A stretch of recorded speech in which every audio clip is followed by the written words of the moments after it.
बिस्मिल्लाहिर्रहमानिर्रहीम। अज़ीज़ तलबा अस्सलाम वालेकुम। इस सीरीज़ में हम देख रहे हैं टाइप्स ऑफ रिलेशन। आज जिस टाइप्स के बारे में हम डिस्कस करेंगे वो है इक्विवेलेंस रिलेशन। तो देखते हैं इक्विवेलेंस रिलेशन क्या है। जी ध्यान से समझिएगा, बहुत ही ये भी मशहूर है। सबसे पहले डेफिनेशन देखते हैं। ए रिलेशन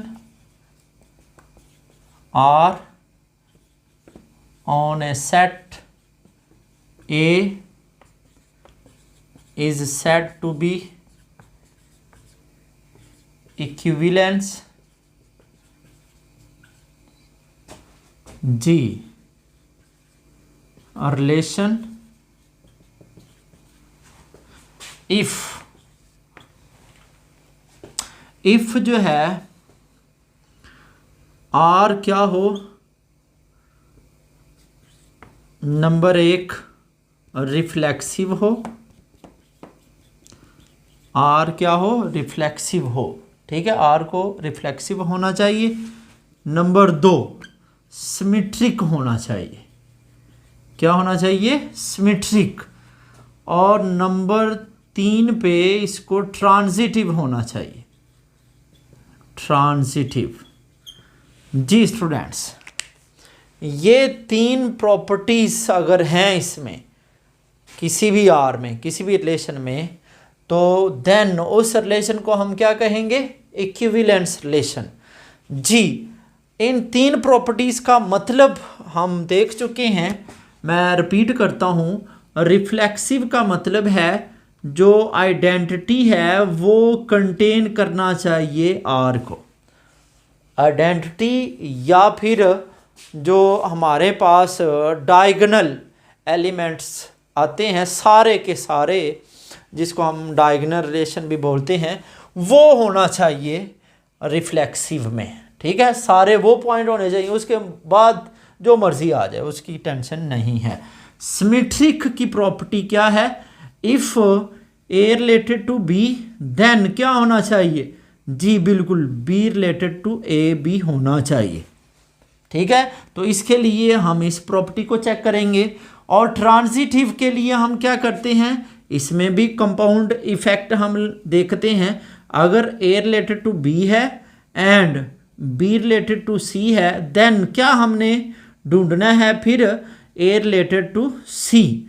जी स्टूडेंट्स, ट्रांजिटिव में ये हमने चेक करना होता है, सिमेट्रिक में ये प्रॉपर्टीज़ को, और रिफ्लेक्सिव में हम क्या देखते हैं कि डायगोनल सारे पेयर होने चाहिए।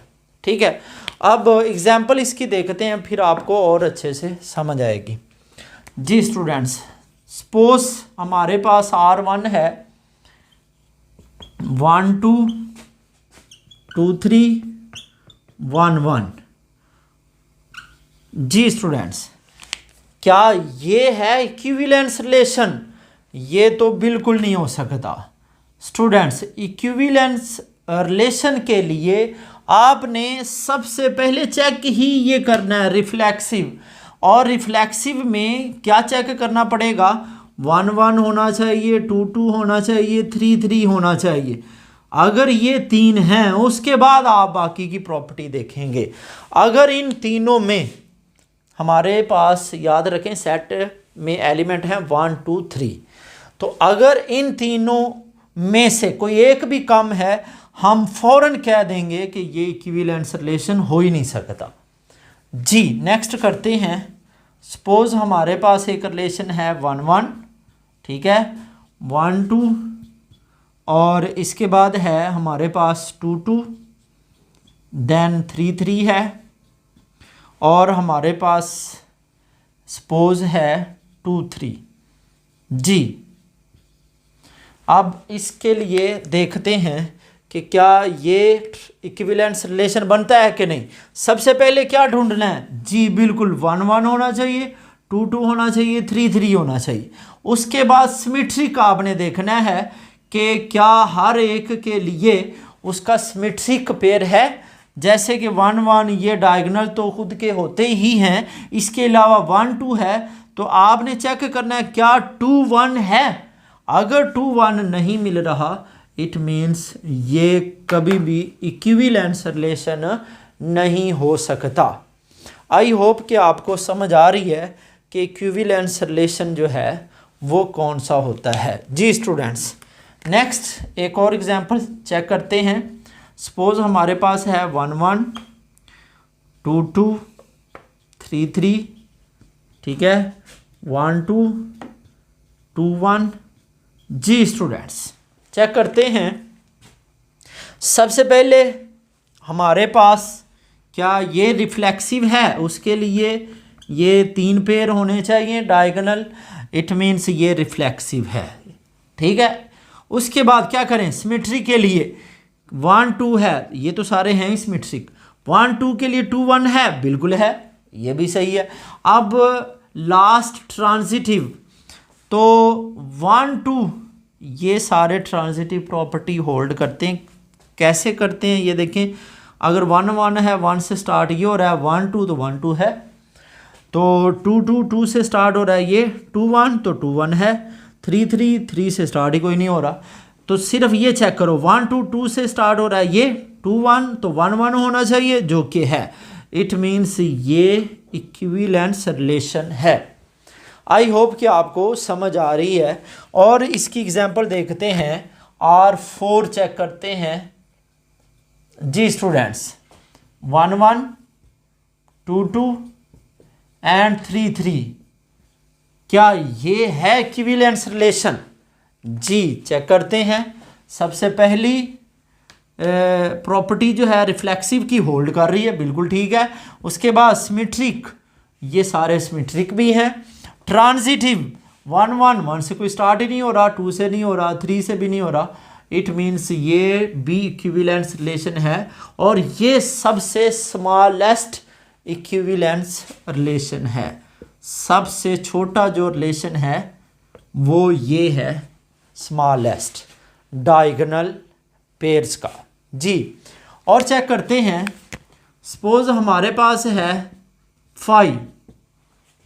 जी स्टूडेंट्स, क्या ये होगा इक्विवेलेंस रिलेशन? सबसे पहली प्रॉपर्टी रिफ्लेक्सिव की होल्ड करनी पड़ेगी, ये 3 होने चाहिए, क्योंकि सबसे छोटा है ही ये, तो इट मीन्स इससे छोटा हो ही नहीं सकता। तो यहीं से, क्योंकि इनमें से कोई भी नहीं है, तो ये 3 होने चाहिए। और देखें जी, क्या ये होगा? क्या एक रो से होल जो है यानी यूनिवर्सल जो है या फुल रिलेशन, क्या ये इक्विवेलेंस है? बिल्कुल है। डायगोनल पेयर सारे हैं, 1 2 के लिए 2 1 है, और इसी तरह 1 2 2 3 है तो 1 3 भी होगा। तो इसका मतलब ये भी इक्विवेलेंस है, और ये सबसे बड़ा है, बिगेस्ट या मैक्सिमम रिलेशन हम कह सकते हैं, या बिगेस्ट रिलेशन कौन सा? Equivalence relation. जी स्टूडेंट्स, आई होप कि आपको इन एग्जांपल से ये इक्विवेलेंस रिलेशन का कंसेप्ट अच्छे से क्लियर हो रहा है।